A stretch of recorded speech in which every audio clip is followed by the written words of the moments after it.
Game dengan nuansa Alekhine Defense terjadi dalam dui tarung kejuaraan dunia Boris Spassky versus Bobby Fischer. Fischer mempersiapkan gajah Fianchetto menekan di sepanjang main diagonal. Sebuah variasi yang kurang populer dalam Alekhine Defense tapi mengandung rencana sistematis. Putih mengembangkan kuda dengan cepat di F3 memperkuat pion sentrum. Kebanyakan pemain hitam kesulitan ketika di langkah keempat putih melangkah kuda F3. Namun Fischer sebagai hitam bermain dengan tepat dan penuh energi. Dia menciptakan posisi dengan pertarungan yang rumit dan merebut inisiatif. Boris Spassky lalu membawa gajahnya ke C4, menyerang kuda dan shadowing terhadap pion F7. Kuda B6, gajah B3, tetap menekan pion F7. Jika hitam merespon dengan pion E6, maka ini memperlambat perkembangan buah hitam. Lagi pula dorongan pion akan menutup jalan bagi gajah terang. Bobby Fischer sebagai pemain yang suka dengan inisiatif tentu saja tidak memilih langkah pion E6. Dia mempercepat perkembangan perwira dengan gajah G7. Ini dilakukan dalam rangka percepatan rokade. Setelahnya, kedua pemain melakukan koordinasi perwira. Dan di langkah ke-8, Fischer mengambil inisiatif di sayap menteri dengan dorong A5. Mengancam menangkap gajah aktif. Spassky merespon dengan pion A4. Lalu terjadi pertukaran pion di sentrum. Dan sebuah langkah cantik dari Fischer, kuda A6. Dengan ide menyerang gajah. Rokade, lalu kuda menyerang gajah. Menteri E2, menteri E8, menambah tekanan terhadap pion A4. Kuda E4, Fischer lalu mengambil keuntungan satu pion. Setelahnya terjadi pertukaran gajah dan kuda. Putih telah kehilangan satu pion di sayap menteri. Jika dia ingin merebut kembali pionnya dengan menteri C4, menyerang pion C7 dengan memanfaatkan kuda yang terkena serangan 2 kali, maka hitam memiliki jawaban yang bagus, pion B5. Melindungi kuda sekaligus menciptakan 2 pion superior di sayap menteri. Jika putih merebut kembali pionnya, hitam bisa mengadu menteri di D7. Sebuah teknik penyederhanaan dari hitam dengan mengandalkan sepasang gajah. Dan 2 pion di sayap menteri yang mengontrol wilayah putih. Kita kembali. Boris Spassky melangkah benteng E1. Kuda B6, lalu gajah menyerang pion. Fischer mendorong pion.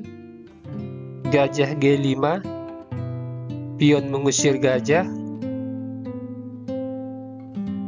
Gajah H4, gajah F5, pion G4. Setelah kalah satu pion, Spassky mulai bermain terbuka. Tapi Fischer bermain dengan tenang. Gajah mundur ke E6, mengalihkan diagonal gajah menekan di sayap menteri, di mana dia memiliki keunggulan satu pion. Kuda D4 menyerang gajah dan berupaya merusak struktur pion hitam. Fischer tidak ingin hitam mengalami kerusakan struktur pion. Dia menyerang menteri dengan gajah. Menteri D2, menteri D7, benteng D1, benteng E8, pion F4.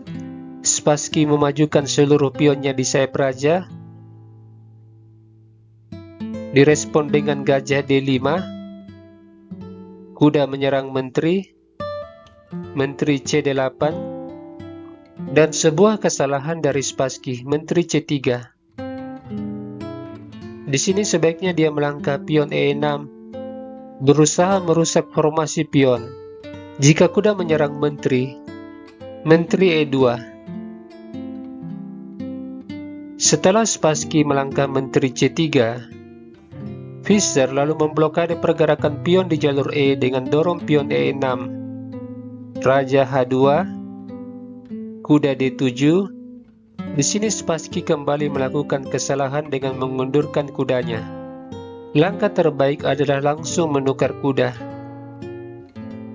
Ketika kuda mundur, ini memberi kesempatan Fischer dorong pion C5, membuka ruang bagi menteri di jalur C dengan tempo menyerang kuda. Kuda melompat ke B5 dengan ancaman forking menteri dan benteng. Fischer merespon dengan menteri C6. Kuda menyerang benteng, tapi menteri putih terkena shadowing dari gajah dan membuat Fischer mengambil kuda dengan menteri. Pion kali menteri, gajah kali menteri, pion kali gajah. Selain memiliki pion susun di jalur C, putih juga memiliki pion lemah di D6. Sementara hitam memiliki pion bebas di jalur A. Situasi ini tentu saja menyulitkan Spassky. Fischer lalu menutup diagonal gajah yang ingin menempati petak E7 dengan dorong pion F6. Spassky melangkah pion G5, pertukaran pion, lalu pion F5, gajah G3, raja F7, kuda skak, pertukaran kuda, gajah kali kuda, pion B5, benteng F1. Di sini sebaiknya Fischer mendorong pion bebasnya di jalur A. Ini tentu saja menjadi beban bagi putih. Namun dalam posisi ini dia mengalihkan bentengnya ke jalur H. Pada situasi ini gajah bisa langsung memukul benteng, tapi Spassky melangkah gajah F6. Fischer mendorong pion bebas, benteng F4, pion A2, pion C4, membuka jalan bagi gajah mengontrol pion bebas. Permainan lanjut dengan gajah kali pion, pion D7, gajah D5, menutup akses bagi benteng mengawal pion bebas. Raja G3, benteng skak, pion C3, benteng disusun, benteng H4. Putih ingin mencari skak abadi dengan benteng skak di baris ke-7. Sebab itu, Fischer memberi ruang bagi raja di baris ke-6 dengan dorong pion. Benteng skak, raja E6, benteng kembali skak, raja D6, benteng kali pion. Kemudian benteng juga mengambil pion dengan tempo skak. Raja F2, benteng tetap melakukan skak, raja turun. Fischer lalu mengambil pion bebas.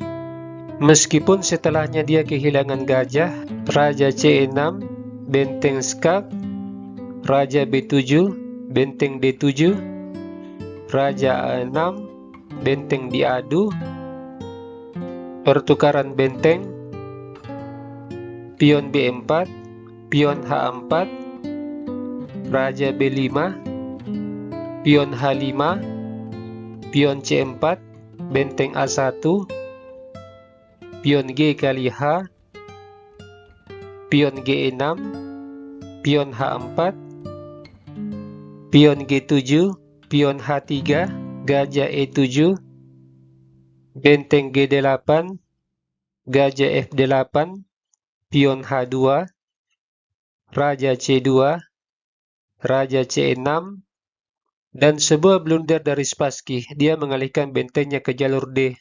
Fischer lalu mendorong pion sambil melakukan skak. Raja C3, pion promosi jadi menteri, benteng kali menteri, raja D5, Raja B2, pion F4, benteng skak, Raja E4, benteng C1, Raja D3, benteng skak, Raja E2, benteng C1, pion F3, gajah C5, benteng kali pion, benteng juga mengambil pion, benteng D7, benteng skak, Raja F1, gajah D4, pion F2. Sampai di sini Spassky menyerah.